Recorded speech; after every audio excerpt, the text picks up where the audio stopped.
Assalamualaikum warahmatullahi wabarakatuh. Hai siswa kelas 5 SD Muhammadiyah 1 Bangkalan. Apa kabar kalian hari ini? Semoga selalu sehat dan selalu dalam lindungan Allah SWT.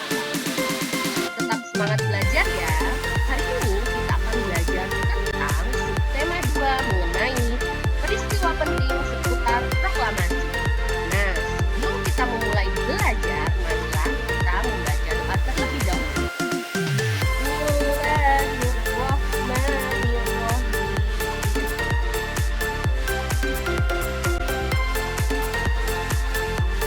Nah, di sini Ibu memiliki pidato Bung Karno mengenai proklamasi. Kalian bisa menemukan pidato Bung Karno mengenai proklamasi pada buku paket kalian. Silakan dicari di buku paket kalian dan silakan dibaca. Selanjutnya, di sini ada gambar mengenai rumah saat pelaksanaan pembacaan proklamasi. Gambar yang kedua yaitu gambar saat pembacaan proklamasi oleh Insinyur Soekarno. Gambar yang ketiga adalah gambar tentang teks proklamasi. Dan gambar yang terakhir yaitu gambar mengenai monumen proklamasi. Materi selanjutnya yaitu mengenai peristiwa BPUPKI. Apa sih BPUPKI itu? BPUPKI adalah singkatan dari Badan Penyelidik Usaha-Usaha Persiapan Kemerdekaan Indonesia. Untuk lebih jelasnya, kita akan mengisi peta pikiran ini. Nah, BPUPKI, tokoh yang terlibat pada BPUPKI diketuai oleh Dr. Rajiman Widoyo Diningrat. Alasan didirikan BPUPKI adalah Jepang berjanji akan memerdekakan seluruh negara di Asia termasuk Indonesia. BPUPKI bertujuan untuk mempelajari dan menyelidiki hal-hal yang dibutuhkan bagi pembentukan sebuah negara merdeka. BPUPKI dibentuk pada tanggal 1 Maret 1945. Nama lain BPUPKI adalah Yokuritsu Jumbit Kosakai. Dan jumlah anggota BPUPKI kala itu adalah 63 orang.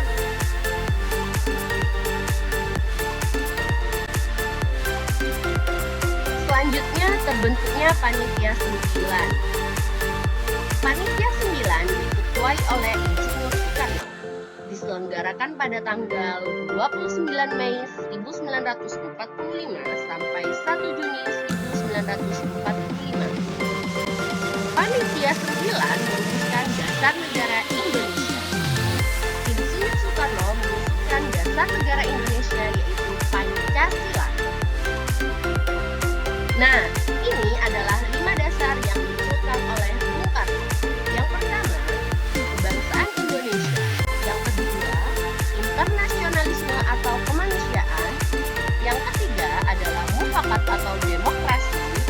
Yang keempat, kesejahteraan sosial. Dan yang kelima adalah ketuhanan yang Maha Esa.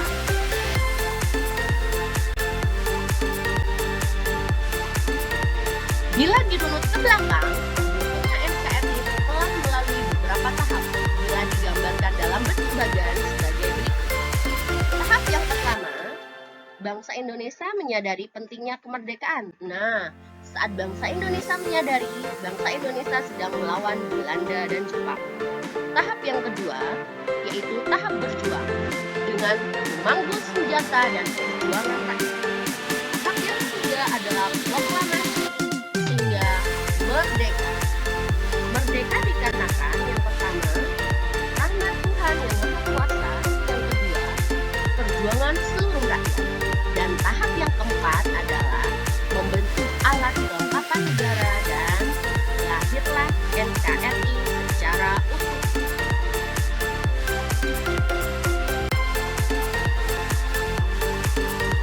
Selanjutnya, materi tentang peristiwa heroik dalam menyambut proklamasi kemerdekaan.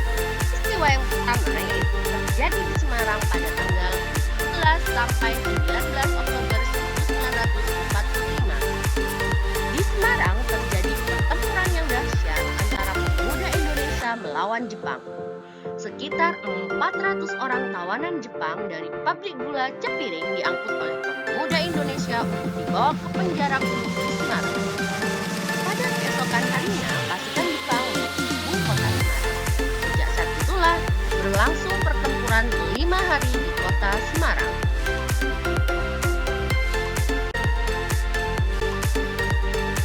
Peristiwa heroik dalam menyambut proklamasi kemerdekaan yang kedua yaitu terjadi di Surabaya. Peristiwa ini terjadi pada tanggal 10 November 1945. Diawali dengan ultimatum dari pasukan sekutu yaitu Inggris pada bangsa Indonesia untuk menyerahkan senjata dengan membawa bendera merah putih sebagai tanda menyerah pada sekutu.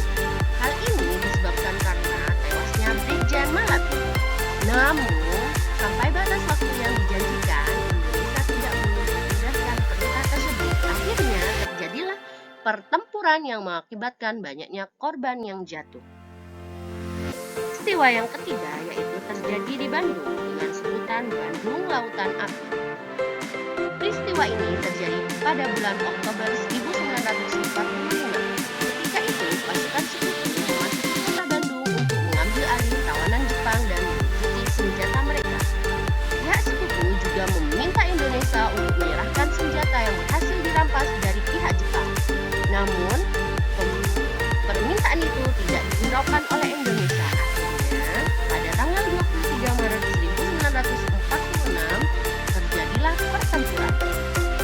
Kemudian, datang perintah dari pusat untuk mengosongkan kota Bandung. Pasukan meninggalkan kota Bandung dengan terlebih dahulu membumi hanguskan kota Bandung sebagian selatan. Maka dari itu disebut dengan Bandung Lautan Api. Peristiwa heroik selanjutnya yaitu terjadi di medan yang dinamakan dengan Medan Area. Peristiwa ini bermula dengan kedatangan pasukan sekutu yang dibonceng pada tanggal 9 Oktober 1945. Kedatangan mereka bermaksud untuk memperkuat pasukan Westerling atau Belanda yang diterjunkan sebelumnya. Peristiwa ini kemudian memberikan kesimpulan bahwa Belanda bermaksud untuk menjajah kembali. Akibatnya terjadi ketegangan-ketegangan yang menimbulkan konflik antara Indonesia dan Belanda.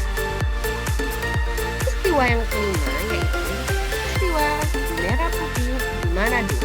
Terjadi pada tanggal 14 Desember 1945, di mana para pemuda Manado yang tergabung dalam pasukan KNTL bersama rakyat Indonesia berhasil merebut Manado, Tomohon, dan Minahasa dari tangan sekutu yaitu Belanda. Daerah yang direbut tersebut dikibarkan bendera merah putih. Keenam, peristiwa pertempuran Ambarawa. Pertempuran ini terjadi pada tanggal 15 Desember 1945 antara pasukan Inggris atau pasukan sekutu melawan pasukan Indonesia di bawah Kolonel Sudirman. Dalam pertempuran ini, pasukan Indonesia berhasil memukul mundur pasukan Inggris.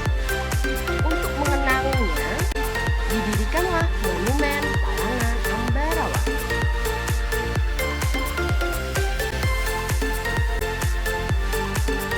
Peristiwa heroik selanjutnya yaitu pertempuran Puputan Margarana di Bali. Puputan artinya perang habis-habisan.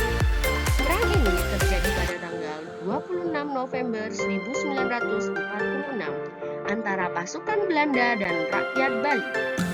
Dalam peperangan ini, tokoh Ngurah Rai dan seluruh pasukannya gugur. Peristiwa yang ke-8 yaitu ada pertempuran pada tanggal 11 Desember 1946 di Sulawesi Selatan. Peristiwa ini terjadi di wilayah Sulawesi Selatan seperti Golong Bangkeng, Parepare, dan Luwu. Pejuang yang gugur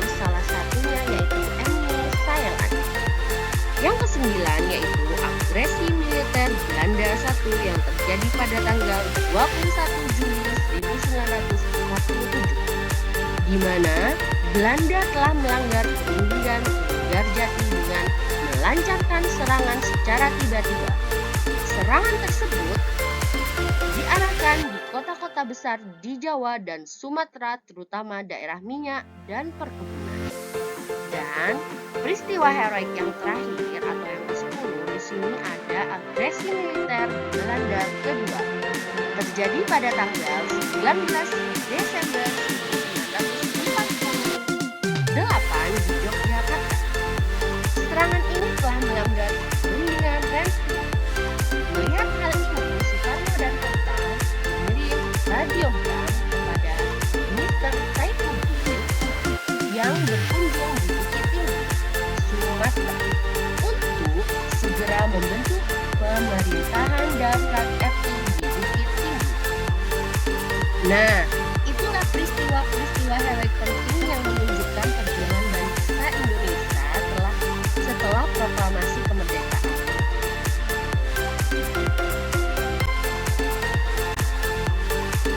Alhamdulillah, sekian materi dari Ibu. Terima kasih sudah menyimak materi Ibu hingga akhir. Semoga bermanfaat dan tetap semangat belajar.